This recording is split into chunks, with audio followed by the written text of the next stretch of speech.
नमस्कार, मेरे YouTube channel पर आप सभी का स्वागत है। मैं हूं आपके साथ कृतिका मिश्रा। कर्ज में डूबी मध्य प्रदेश सरकार की इस समय 125 योजनाएं ठप पड़ी है और ये योजनाएं 47 विभागों की है। अपने आप में ये एक बड़ा आंकड़ा हो जाता है। मध्य प्रदेश सरकार लंबे वक्त से कर्ज में ही डूबी है। जब मुख्यमंत्री शिवराज सिंह चौहान हुआ करते थे और अब मोहन सरकार की भी वही बदहाल और बदतर स्थिति देखी जा रही है। दरअसल हाल ही में बजट पेश हुआ, जहां बजट पेश होने के बाद 10 जुलाई को जब देखा कि कुछ योजनाएं ऐसी है जिसके लिए अब जो अमाउंट था उसको लेकर रोक लगा दी गई है। दरअसल वित्त विभाग द्वारा ये निर्देश जारी किए गए हैं कि बिना अनुमति के अब किसी भी प्रकार का पैसा नहीं निकाला जाएगा।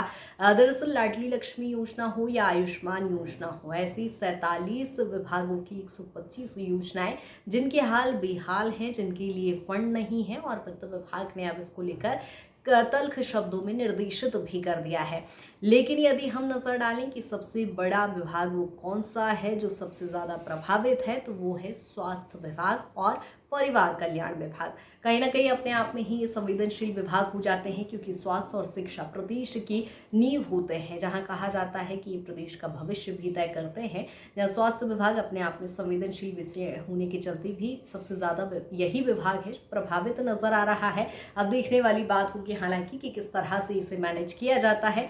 उसके साथ ही देखा जाए तो लाडली बहना योजना, जिस पर हर महीने 1600 करोड़ रुपए खर्च किया जाता है, जो विधानसभा चुनाव हो या लोकसभा चुनाव में बीजेपी के लिए गेम चेंजर यानी सत्ता पक्ष के लिए गेम चेंजर भी साबित हुई थी। उसके साथ ही यदि हम सरकार के बड़े खर्चों की बात करें तो बजट के एक हफ्ते बाद ही यानी लगभग 10 जुलाई के समय पर ये भी तय किया गया था कि सरकार को जेट लेना है, जिसके लिए एक बड़ा अमाउंट तय किया गया था। उसके अलावा जो नए विधायक मंत्री बने हैं उनके घरों के, उनके निजी आवास के नवीनीकरण को लेकर भी एक बड़ा अमाउंट खर्च किया जा रहा है।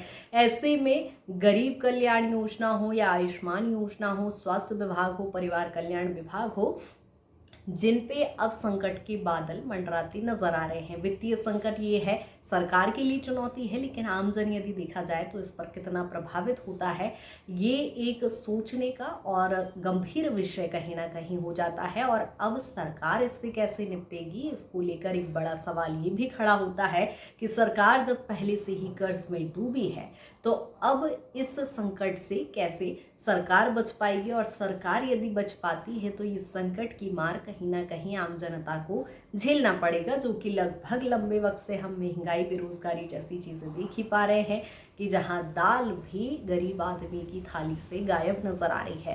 तो अब बड़ा सवाल यही है कि सरकार इस विपदा से कैसे निपटेगी, जिससे आम जन भी प्रभावित ना हो और सरकार भी अपने कर्ज मुक्त हो जाए।